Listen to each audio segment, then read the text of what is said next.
Tonight our special guest is Michael Ferris. Michael is the Secretary of Scientology New Zealand and is here tonight to tell us all about the successful opening of their brand new church and headquarters at 136 Grafton Road in Grafton. A wonderful day of celebration and a milestone in the history of Scientology in New Zealand.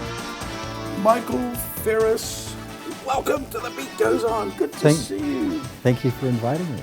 We have to invite you, Michael, because great things are happening in the Church of Scientology. What a beautiful new church you have now. Now, what was the official day of the opening? It was just recently, wasn't it? Yes, January 21st. January 23rd. 21st, yeah. January 21st. Yep. Now, this is a building that used to be an art centre, wasn't it? The White Cliff, or was it Whitcliffe? The White Cliff Art College Yeah. were occupying the building when we bought it. Yeah. But originally it was built by the Methodists. It was their theological college. Oh, so They built it in 1929, Yeah. it opened. So what made the Scientology Church say, look, we need a beautiful new headquarters for New Zealand, and you started looking around, and who did the looking and how did it all happen? Well, yes, the church is putting its roots down around the world, and in major cities we've been buying buildings to really establish ourselves as a new religion of the 20th and 21st century. And so we had these directions to find an appropriate building, and many of the city's heritage buildings were sought after by the church, and so we found this one and put in the right kind of offer and bought it. You made them an offer they couldn't refuse. in a sense, that's correct. And then of course the insides, you totally stripped it down and started, basically that was the shell of the new church. Yes, I think it took a group like ours to really rescue that building, because it needed so many upgrades. Everything from the stonework, the brickwork, as well as seismic upgrades were done. It was huge project. But what a beautiful result. Exactly. Now, how is it working for the church, having that beautiful new building? How's it working for you? Well, what it's done for us, it actually represents who we are and what we are, and what we're offering the community in terms of services. And it means that we can show in a very sort of appropriate way what Scientology is. My memory, and we'll go through this now, and people have fleeting images of what Scientology is. You might watch the overseas news and you'll see something about Tom Cruise. But us baby boomers, we're walking down the main street of Queen Street, and somebody comes up and has a chat to us about Scientology. This is going back years now. Yes, of course. Yeah. But then people don't change their images. They have it just sort of lingers in their mind. And somebody all those years ago would say, look, come into this building and we'll do a test on you, and away it went. That was how you found new members, wasn't it? Mm-hmm. This new church on the hill, it looks wonderful. This is a new direction, isn't it? But still doing the same things, but doing them in more grander, more... Yes. Well, we still do the personality test, by the way. Yeah. And it's still very popular. And it really is giving a person an insight into perhaps how they think of themselves, how they look at life. Mm-hmm. And it offers an opportunity to have a discussion about the kind of services that Scientology offers, really for self-improvement. Mm-hmm. And because it's got a spiritual base, we're really saying that you are a spiritual being and you can overcome your problems of life. And here's how. Now, before we talk about it, Michael, a little bit about yourself. Baby boomer. Yeah. Yeah, I think I just make it, huh? Yeah. What year did you come onto this planet? 1960. 1960. Yeah, well, that makes you around about the 56, 57 age group. That's right. So you just scraped in. And where were you born in New Zealand, Michael? Christchurch. Oh, so have you been up here long? Or most of my life. So I'm really in Auckland now. Michael, what's your background religious-wise before you joined Scientology? What was Mum and Dad Roman Catholic or Anglican? Or I brought up an Anglican, and I can't say I was a regular churchgoer, but I certainly, as children, we got into going to church and learning the catechism and so forth. Did you feel fulfilled by your Anglicanism? Well, at a young age, not really. The message just wasn't what you wanted. No, but certain things happen in life, and certainly they did for me, and it got me to ask some pretty serious questions about, who am I and where am I going? And I delved into and looked at many different religions, and it really was in my last year of school. And I found Scientology through a friend of mine, and I got very inquisitive. And really the first step was to read a book. And I read Dianetics, The Modern Science of Mental Health, which was really the first book of Scientology, the first introduction to it. And what it was saying was that you have this mind, we call it the reactive mind, that stores your past bad experiences, your past painful upsets and so forth. And this actually made a lot of sense, and it gives a therapy on how to overcome those. We had Bruce Lipton on the program 2 weeks ago, and he said that right up till the age of 7, all we're doing is downloading everything around us. We download, your father might be an alcoholic and he comes home and beats his wife, you download that message. You're not even conscious of it. You download everything, good and bad. And then as you get into life, you can't, your subconscious is running your body, and you can't actually remember how these messages or programs went into the body. That's right. You've forgotten. And so... That's a similar message to Dianetics. Yeah. And the therapy of Dianetics is discovering how you originally downloaded that information. Because otherwise, if you don't discover that, you're liable to be running off it unconsciously. And so let's just say, for example, the father that hits his child, is that the child is then susceptible to hitting their child once they become a parent. And not know why. They just follow the same pattern. They follow the same programming, yeah. So there should be a way to stop or break the circle, shouldn't we? Yeah. And that was Ron Hubbard, L. Ron Hubbard. Yes. He was the founder of Scientology, and this book is The Way to Happiness, and I'm thanking you very much. It's a wonderful gift. Thank you. And we'll probably give away 3 of these copies to our viewers. Yeah, fantastic. But L. Ron Hubbard said, there's got to be a way that these bad programs keep popping up, ruining our lives, identifying these programs, what's causing this dysfunction in us, and they came up with a test called the auditing. Is that what? Yes. Is that the original idea? Well, the original book, Dianetics, discusses auditing as a process. And it's where someone, like you, like me, sit down together, and someone who's trained is taking the other person back through the past and helping them to unravel the past upsets. And the key is getting back to the early part of life where you make those, let's say, early downloads, if you want to call them. We call them engrams, which is a biological term of relating to a cellular memory. And you start to alleviate the person from some of those, and they become happier, healthier, more able to function in life, overcoming their own problems, and eventually reaching a state called clear. Now, Michael, you were a young man, 20, when you first started this, and you went in for your auditing. I'm sure you did. And what did you notice in your first sessions? Did you have downloading that you weren't happy about, or? Well, you see, what my journey into Scientology was, I had a really bad motorcycle accident right outside my school in Christchurch, and almost lost my leg. And I was really wondering, because it was such a life-changing event, and I was really wondering what determined that split second where I was hit by a car, and what determined that split second, maybe a little bit later, it would have missed me. A little bit earlier, I could be dead. So what was governing these factors in my life? And through auditing, I was able to discover that, in fact, by unraveling the past events related to that. Previous lives? No, just what happened around that time, that I was determining events in my life, consciously or unconsciously. And for me, it was like a wake-up call. It's like time to do something, and it led me into this journey. How much auditing do you need to get to the wonderful position called clear?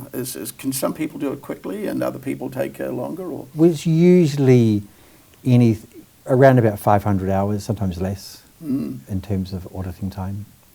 This auditing, as you say, 500 hours, Is it a better version than the Catholic Church had with confession? You know, that week after week after week, so if you added it all up, it might come to 500 hours. Is it done weekly?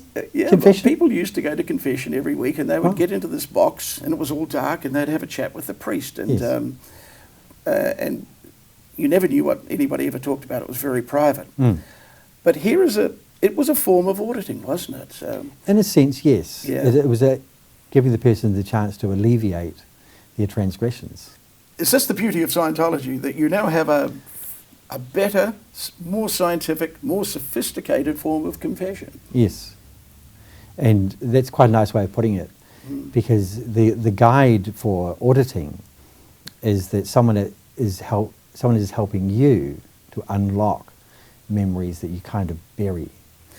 Now, confession itself in the Catholic Church was never scientific. It just went on week after week, where basically somebody would go and talk to the priest, but there was never any idea of if you were making any progress. You see, so you actually have a clear goal. You're going to be clear. But the Catholic priest never said to Mrs. Johnson, you've been here for now 17 years. I see you every week. I'm not sure whether you just actually like me or you're here to clean your life up. But it's the same old problems every week. And there seemed to be no scientific way of helping Mrs. Johnson, who was in the confessional. But right. with this clear system, you can. Exactly. And it is carefully laid out. And anybody can do it. You don't have to have any special qualifications to do this. We teach how to audit, and two people can get together using those techniques and audit each other and have wonderful results. What you can achieve in 5 hours of Dynetics auditing couldn't be achieved in a year's worth of psychotherapy, I'm sure Exactly. of it. So you're going to put the psychiatrists out of business. Well, of course, we've threatened that whole monopoly in many ways because of their human rights abuses. Yeah, the use of their barbaric treatments of shock treatment and drugs as solutions for the mind, where really what's in the mind is memories, and trying to block them out isn't the way to heal a person. Now, there has been a turbulent time, hasn't it? The birth pangs, it was... why were so many people against Scientology? Why does it get such a bad rap in the press? It's not from the other religions, and that's the interesting thing. The industry that we've threatened is the mental health industry. Okay. The first book was called Dynetics, The Modern Science of Mental Health, and it advocated a use of therapy at a time when psychiatry was just really getting into the use of drugs, electric shocks, and even lobotomies. And Mr. Hubbard said that this is what you definitely do not do, right? And that earned him a whole bunch of trouble. And so we actually had to kind of turn the tables on psychiatry to a large degree and look at what they were doing and start to expose their human rights abuses. And we've done that through a group called the Citizens Commission on Human Rights. And they've earned quite a reputation even in this country, exposing the Lake Alice abuses and all that kind of thing. They're quite a force to be reckoned with in terms of what they've, in terms of bringing about human rights in the field of mental health. Essentially, the pharmaceutical monopoly is now dominant in the ideas of what it can do for mental health, and it's become that way as one of the most profitable industries on earth. And it itself tries to get rid of competition, and they work vigorously at doing so. And Scientology for them has been a roadblock, because we're saying that the real approach to mental health is through a guide like Dynetics, like these books, Way to Happiness and so on. You don't need drugs. You don't need drugs. Yeah. Our group, the Citizens Commission on Human Rights, has done many exposés, including the unworkability of these pharmaceuticals. And in fact, one of the drug companies was even putting a warning about us in their drug labels. But then we forced them to adopt a black box label saying that these drugs cause suicidal thinking. They really didn't like that. So it's no wonder we get a hard time, because they have a huge influence and sway over media and so forth. I mean, it's a huge business, isn't it? I mean, the number of people that are medicated because of their problems. Yes. These very, exactly as you say, these original problems were downloaded in their youth, living with a father that was an alcoholic and he beat his wife, and, there's just a million problems. It's all, exactly. You've got to get it out of the mind, don't you? Every day you get up, you think, got more work to do. Sense of happiness and achievement? Yes, of course. Yeah, you go forward, and one of the things that you just got to persist. If you're working towards helping people, you're taking those gains and wins and those successes and taking those forward and spreading them out into the environment. Yeah. Well, one of the great things I think about anybody starting today is let's start a religion, like say, without this wonderful idea that, like the Catholic Church had, that, and I speak as an ex-Catholic, that everyone is born with original sin. Wow. Even before you start, you're behind the eight ball. You've been handicapped, haven't you? Yeah, that's right. The moment you start, now, Jared, you do realise you're carrying original sin and this is going to cost you. So is that how the Catholic Church came up with a fabulous idea to get everybody on board? That you were already a sinner before you even started. But of course, Scientology doesn't believe anything like that. No, we're in fact quite the opposite. Yeah. We believe that man is basically good. And through the past and through past painful experience, the person adopts a personality that actually isn't them, that they're now using perhaps past experiences to downloads. To influence their life. That can make their acts bad or conscious survival. We're all basically good, but it's just the accumulated programs we're running that we've absorbed that's causing us to make the wrong choices. Exactly. So, and then regretting, but then not knowing how to unravel that, going on this continuous downward slide, because it becomes kind of automatic. Now, if you could reverse that, if you could unburden the person from that, you've really helped them. You've really helped that person. Now, your three main ideas, man or woman, but we do include women here as well. Yeah. Man is an immortal spiritual being. Yes. That we live on after our death. It's very similar to other religions. Yes, of course. Do you have a picture of where you will be after this death, or you don't even bother because it's too complicated to even try and picture a place where you'll be after death? Well, I haven't really given that a huge amount of thought. But that's not a big thing. But no, we do go with the idea of Eastern philosophy and living many lifetimes, yeah. Right. Man's experience extends well beyond a single lifetime. Yes. We have multiple lives. You believe that. And man's capabilities are unlimited, even if not presently recognised. Yes.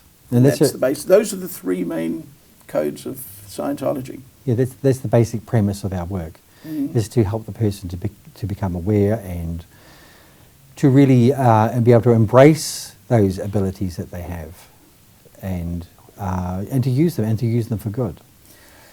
Michael, you've been there quite some time now. Tell me some success stories. You've seen people come in that are very troubled, and within X amount of time, you've seen results.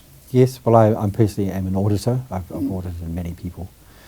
And what you're doing is you're taking a person and taking them through some very painful experiences at times. What's the first question you ask? Well, let's just say the key question is directing a person to a past area of pain or upset in their life. Try and find out where the pain's coming from. Yeah. And they might take something that happened recently, because it's easier to confront maybe. It could be an argument, or it could be an accident. And then the secret of auditing is taking it back to earlier times, earlier similar times. Drill down, yeah. And after a few hours of this, the person is recalling childhood. Daniel even goes into prenatal experience, and then that's kind of fascinating too. And starting to realise that all these events are linked by chains. And when you get to the bottom of one of those chains, it's like, oh my goodness, that's why I've been thinking like that. That's why I've been behaving like that. That's why I've been drinking. That's why I've been gambling. Yeah, and they can let it go. Yeah, it's fascinating. So I'm not going to single out any one particular event or person, but put it this way, when you audit a few people, you start to look at a side of life you never see, you don't read about. It's very personal. And so your role as an auditor is one as a confidant and a guide. Michael, here's this beautiful book. Thank you once again for this gift. And we're going to give 3 of these away now. What we need is a very intelligent question, Michael, for our viewers to put in the subject line of the email. So they're going to email jared@thebeatgoeson.co.nz. And in the subject line, they're going to, what is the name of this book? Very simple. The Way to Happiness. So, we can pick 3 winners, and you can send them a book. That'd be wonderful.